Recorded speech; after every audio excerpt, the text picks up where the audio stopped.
Ce que l'on dit peut avoir autant d'impact sur une personne que ce que l'on fait. Si comme moi, vous êtes sensible aux mots, aux paroles, vous êtes au bon endroit. Je suis Doriane Boyer, passeuse de sons, de mots, de sens et accompagnatrice en changement de vie. À partir de citations, je vous invite à vous laisser inspirer par les mots afin qu'ils puissent vous apporter un autre regard sur la vie.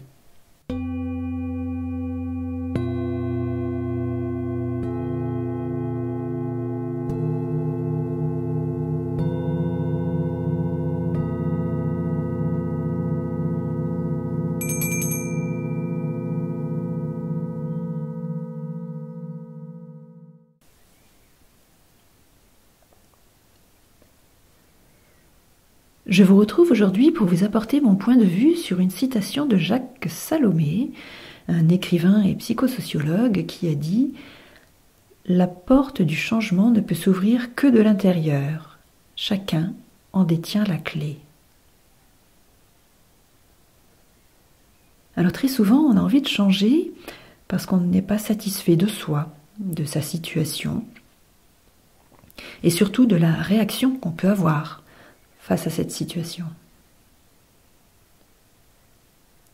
Alors quand certains événements se répètent, quand certaines situations reviennent régulièrement et amènent des émotions désagréables, inconfortables, eh bien on a envie de changer pour aller vers quelque chose de plus agréable, de moins lourd à vivre. Pour Jacques Salomé, le changement a lieu à l'intérieur de soi, comme une porte verrouillée qu'on va ouvrir sur l'extérieur. Et il y a réellement une notion d'ouverture dans le changement.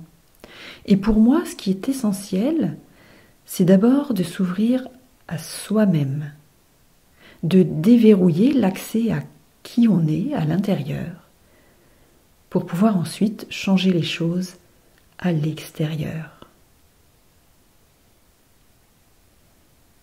Alors, pourquoi aller voir ce qui se passe à l'intérieur de soi?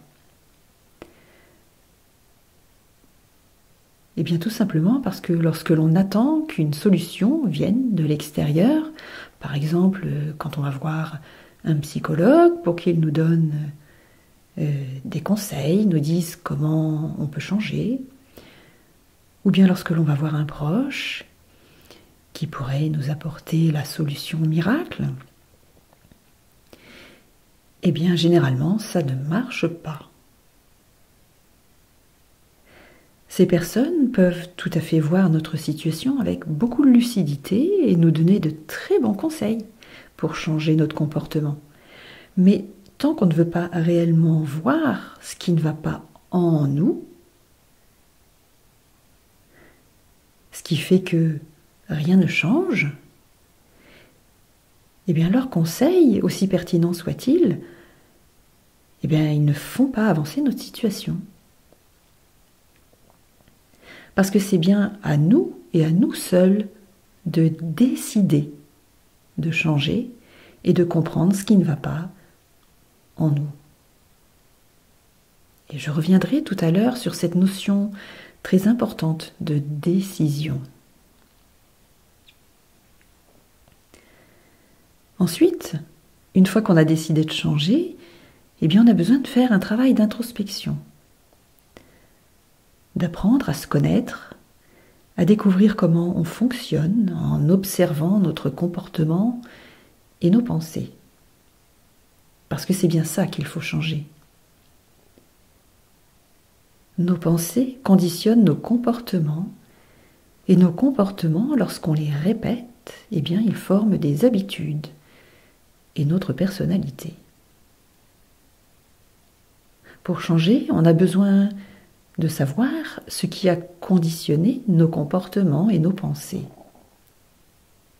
On a besoin de connaître leur origine. Et il peut y avoir plusieurs raisons qui sont à l'origine de ces comportements.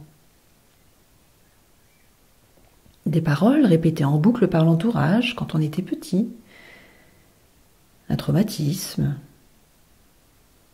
une blessure émotionnelle ressentie plusieurs fois pendant l'enfance, l'éducation qu'on a reçue,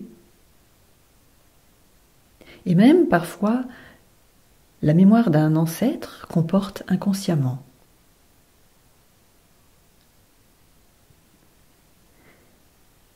Et une fois qu'on a découvert cette raison, eh bien, il est beaucoup plus facile de repérer quand on a ce comportement dans la vie quotidienne, ce comportement qu'on a envie de changer. Et il est également beaucoup plus facile de le remplacer par un autre qui va beaucoup mieux nous convenir.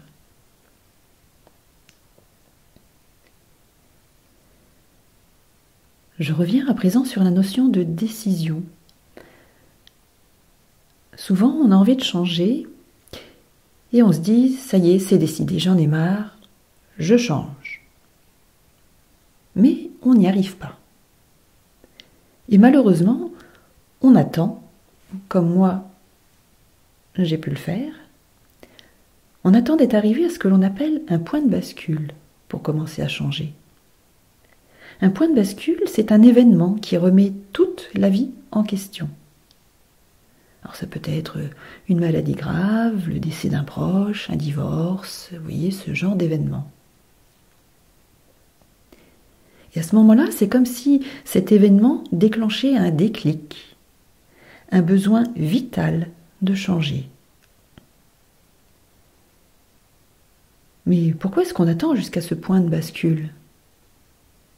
Tout simplement parce que, alors, à ce moment-là, eh bien, on estime qu'on n'a plus d'autre choix.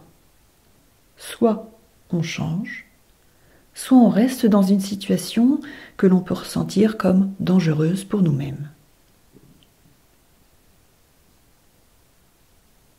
Et pour changer, eh bien, on a besoin de prendre une décision radicale. Parce qu'on aspire à quelque chose qui présente une nécessité absolue, viscérale. Et c'est pour cette raison que le changement doit venir de l'intérieur. Il faut vraiment éprouver un besoin vital de changer.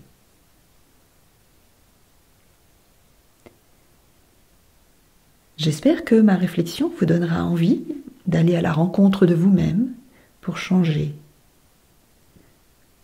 Je vous retrouve très prochainement avec d'autres citations.